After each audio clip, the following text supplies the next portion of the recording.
better, Rita. I'll take these. You won't. They're in here somewhere. She's like that. She won't give up. I know, I wouldn't have started looking myself. I'd have made me buy these. Gotcha.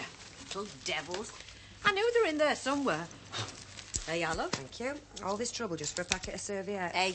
And not that they aren't beautiful. I should think so and all. I think that the right accessories are very important, though. I mean, the right serviettes can make a meal.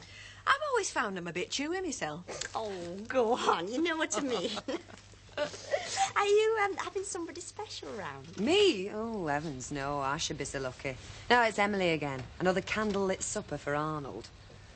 I wouldn't care, but I don't think he'd notice if she had last night's evening news on table. Honestly, talk about starry-eyed. Stop turning green, you. I beg your pardon. Do you know, this one's dead jealous.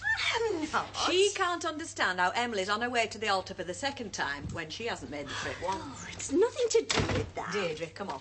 Tell her she's got to exert herself. Tell her she's got to get out there and show the goods off. Well, Emily didn't exactly exert herself, does she? It's you I'm worried about. No, she's right, though. I mean, Emily does tend to just sit there and let them all come to her, and they do. Don't make her worse. Don't worry, Mavis. You know what they say about marriage? It's something that them outside are trying to get into and them inside are trying to get out of.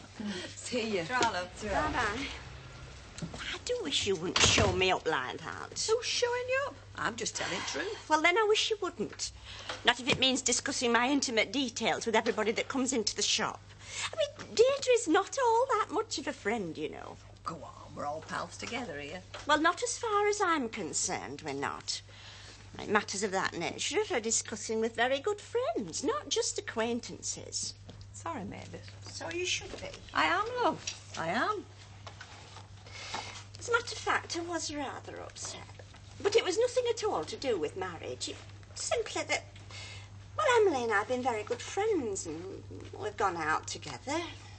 Now we can't, so I think I'm entitled to be a bit upset. Of course, yeah. Hey, and you're missing out, not being married.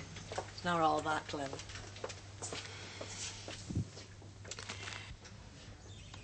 Oh, will you give over nagging and just get me my breakfast? I'm not nagging. All I'm saying is take your overalls off before you sit down at table. I'll give over mithering then. Look, they're cleaner than anything else I've got to put on. Done out to get them dirty. If I didn't nag, as you call it, Bert, you'd have this blooming house like a pigsty, you and I, Bert. Oh, Right. come on, just give it a rest, will you? I've done a hard night's work. All I want is a little bit of peace and quiet and me egg and bacon.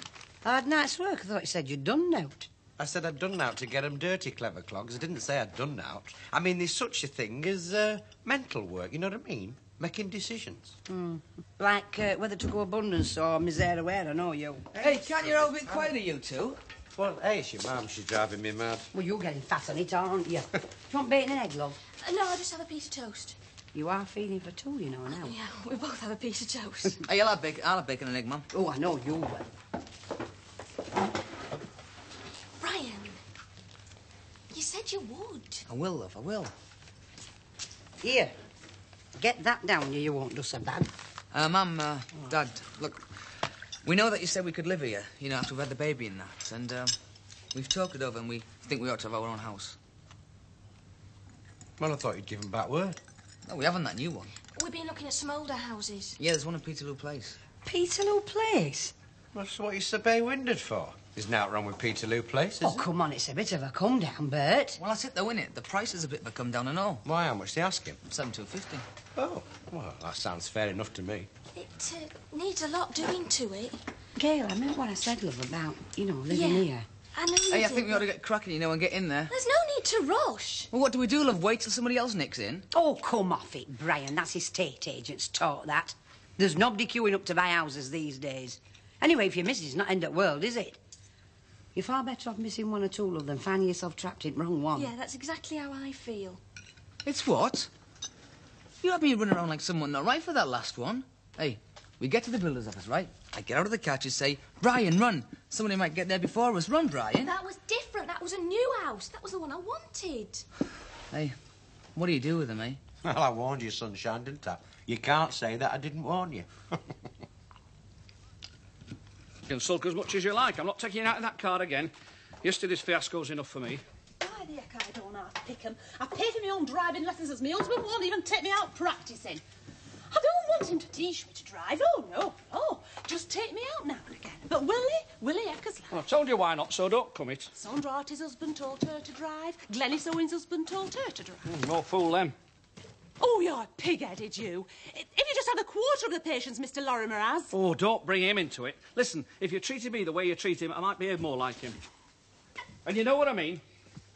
If he told you to drive off the end of Blackpool Pier, you'd do it, but you won't do a blind thing, I tell you. Because you're not a qualified driving instructor. Well, why do you want me to teach you to drive, then? I don't want you to teach me to drive. I can drive. I just want you to take me out practicing. Oh, I'm good enough for that, am I? Of course you are. You're cheeky. Oh, he's having a go at you, is he? Oh, just let him try. Can you drive? Hey? Can you drive? You know, a car. I can't even ride a bicycle. There you are, you see. And she's had 3 husbands. Now, hang on just a minute. Go on, insult the customers. No, I'm just trying to make a point, love. Not everybody's husband teaches them to drive. I mean, if they've got any sense, they stand well back, and that's just what I'm doing. I don't think there's anything to do with sense in my case, love. My first husband couldn't even afford a car. Oh, don't talk to him. He's not worth bothering with. All I'm saying... Elsie needs serving. Sorry, Elsie. Well, it seems a pity to interrupt such a good row for £2 of sugar, but there you go, £2 of sugar. Come on, stop gawping. £2 of sugar. Holidays? I don't have time for holidays. They're for the working class. I think what Mr. Baldwin is trying to say is that he enjoys his work too much to leave him. You've got to be joking. Oh, excuse me, wait a minute. Over there, Sidney. Right, What do you want, a pint? Yes, please. One of our storemen got a personal problem. Who'd be a boss, eh? Could I have a pint and a large scotch, please, Mr. Baldwin?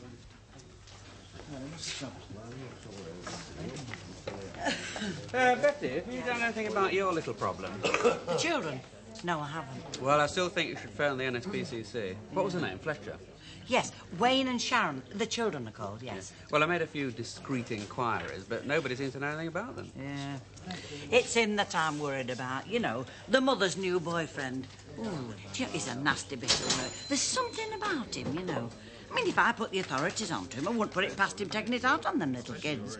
Yeah, but wouldn't it be worse if he took it out on the kids without alerting the authorities? I think it's better that they know. It's not easy, is it? No, nothing to do with people ever is. Are you sure you won't stop for a bit of dinner, love? No, I only popped back for a couple of minutes to find this thing for Elsie. What was it exactly? We're an advert in one of last week's magazines for silk blouses. I told her about it. She said, could I let her have it? Now I can't find it. Wish I'd not said anything. Look, I tell you what, leave it if you're in a rush. I'll have a look for you later. Oh, will you? Yeah. It's a picture of 3 girls in silk blouses, white, pink and blue. Whew, smells good. Steak and kidney pie is Bert's favourite. Yeah, it's everybody's favourite. There's plenty, you know, if you want to stop. No, I can't. She'll be rushed off.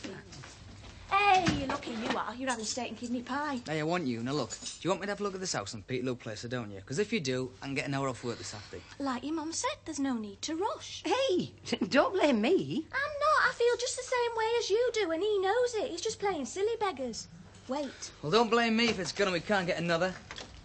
Brian, don't worry. She's right. There's no point in rushing, love. You know, I could do with you women if you didn't go changing your minds every 10 flaming minutes. Hey, Brian. What? I want you to give me a hand this afternoon, will you? I want you to help me move my bed to the iron foundry. I think it's quieter. Oh, don't so flaming daft. Hey, sit with him. It's notice this house business. Not again.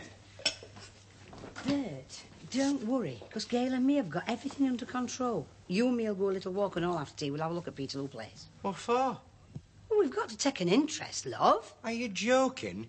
He's dominating our flaming lives. Oh,